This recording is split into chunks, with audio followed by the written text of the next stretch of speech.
और मैं आप लोग के माध्यम से ये कहना चाहूँगा कि जनप्रतिनिधि चाहे वो कोई भी हो, अगर उस पर कोई अपराधी उस पर कोई खतरा उत्पन्न करने का काम करेगा या उसके साथ कोई घटना करेगा तो बेगूसराय पुलिस उसको छोड़ने वाली नहीं है।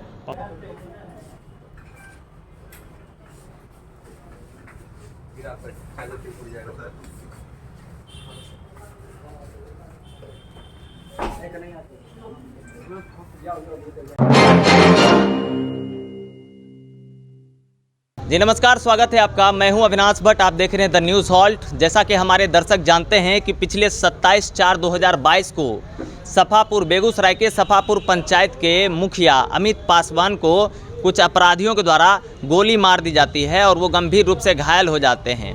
और आज हम पुलिस मुख्यालय में हैं, एसपी साहब के कार्यालय के पास हैं। अभी प्रेस कॉन्फ्रेंस हुआ है और एसपी साहब से हमारी बात भी हुई है, वो भी हम आपको दिखाएंगे। जिस तरीके से बताया गया कि लगातार 3 अपराधी जो हैं वो पकड़े गए हैं, जिसमें कन्हैया कुमार हैं और प्रिंस कुमार हैं और अखिलेश कुमार बताया जा रहा है। ये तीनों अपराधी उसमें संलिप्त थे और जो तमाम चीज़ें हैं, जो पूरी डिटेल है, वो आप सीधे एसपी साहब से ही सुनिए कि एसपी साहब क्या कुछ कह रहे हैं। मामला याद ही होगा आपको, सफापुर पंचायत का है। मुखिया को गोली लगी थी और हमने अपने दर्शकों को कहा था कि जिस दिन उद्भेदन होगा एसपी साहब से मिलेंगे और उनसे बात करेंगे। अभी हम एसपी साहब के कार्यालय में हैं, सर हमारे साथ हैं।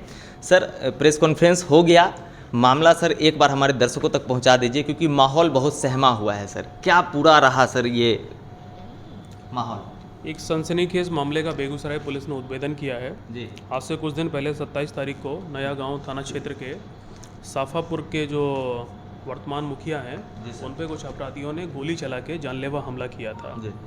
तो इस घटना को बहुत ही सीरियसली हम लोगों ने लिया था और इसके उद्भेदन के लिए मैंने एसटीपीओ सदर के नेतृत्व में एक टीम का गठन किया था। ये टीम लगातार अपना काम कर रही थी और हम लोगों ने काफ़ी टेक्निकल एविडेंस जुटाए थे और इसमें कल हम लोग को एक बड़ी सफलता मिली है। इसमें 3 अपराधियों की गिरफ्तारी हुई है, जिसमें से 2 अपराधी हथियार के साथ पकड़े गए हैं और इन दोनों अपराधियों ने जो अपना अपराध है वो स्वीकार किया है।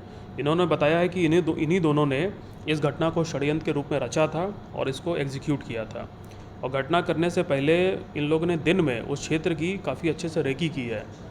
पूछताछ में ये बात पता चली है कि ये जो कन्हैया कुमार और जो प्रिंस कुमार अरेस्ट हुए हैं, ये दोनों का जो घर है घटना स्थल से कुछ दूरी पे ही है। इसमें से ये जो कन्हैया कुमार है, इसका पूर्व का आपराधिक इतिहास है और ये अभी कुछ ही दिन पहले जेल से छूट के आया है। हम लोग के लिए इम्पोर्टेंट था जानना कि घटना क्यों की गई, उसका कारण क्या था। तो पूछताछ में और जो सबूत हम लोग को हाथ लगे हैं उसमें बड़े ही स्पष्ट रूप से ये आया है कि आज से कुछ दिन पहले जब चैती दुर्गा छठ की पूजा चल रही थी तो इन अभियुक्त लोगों ने एक ऑर्केस्ट्रा प्रोग्राम का आयोजन किया था, जिसका विरोध मुखिया ने और मुखिया के लोगों ने किया था और हम लोग को भी सूचना मिली थी। तो इन अभियुक्तों पे और इनके ऑर्केस्ट्रा पे कानूनी कार्रवाई की गई थी, उसको जब्त किया गया था, उसको बंद कराया गया था। इसी बात से क्षुब्ध होकर इन अभियुक्तों ने बदला लेने की नीयत से इस पूरी घटना को अंजाम दिया था। ये बात पूछताछ में इन लोगों ने स्वीकार भी की है और हम लोग के पास के टेक्निकल स्ट्रॉन्ग एविडेंस भी मिले हैं। तो मुझे काफ़ी खुशी है कि एसटीपीओ सदर की नेतृत्व टीम ने बड़ा अच्छा काम किया है। चूँकि हथियार इन लोग के पास से मिला तो एक सेपरेट आर्म्स एक्ट भी हम लोग इनको दर्ज कर रहे हैं। क्या लगता है सर, सारे के सारे अपराधी मतलब पकड़ा गए हैं या अभी कुछ और बचे हुए? देखिए, इसमें जो 2 अपराधी अरेस्ट हुए हैं उन्होंने तो अपना अपराध स्वीकार किया है, लेकिन हम लोग को अनुसंधान में ये बात आई है कि उसमें एक अपराधी और था, तो उसकी भी अरेस्टिंग के लिए छापेमारी स्टार्ट कर दी गई है। जल्दी उसकी भी गिरफ्तारी की जाएगी। और मैं आप लोग के माध्यम से ये कहना चाहूँगा कि जनप्रतिनिधि चाहे वो कोई भी हो, अगर उस पर कोई अपराधी उस पर कोई खतरा उत्पन्न करने का काम करेगा या उसके साथ कोई घटना करेगा तो बेगूसराय पुलिस उसको छोड़ने वाली नहीं है। और मैंने एसटीपीओ सदर की टीम को ये आदेश दिया है कि इस मामले में सभी बिंदुओं पर अनुसंधान जल्द पूर्ण करके इस मामले को स्पीडी ट्रायल में डाला जाए और इस मामले को ट्रायल तक हम लोग फॉलो करेंगे और इन अपराधियों को, जिनका आपराधिक इतिहास भी है, इनको हम फांसी की सज़ा ज़रूर दिलाएंगे। धन्यवाद। Thank you sir, thank you so much बात करने के लिए।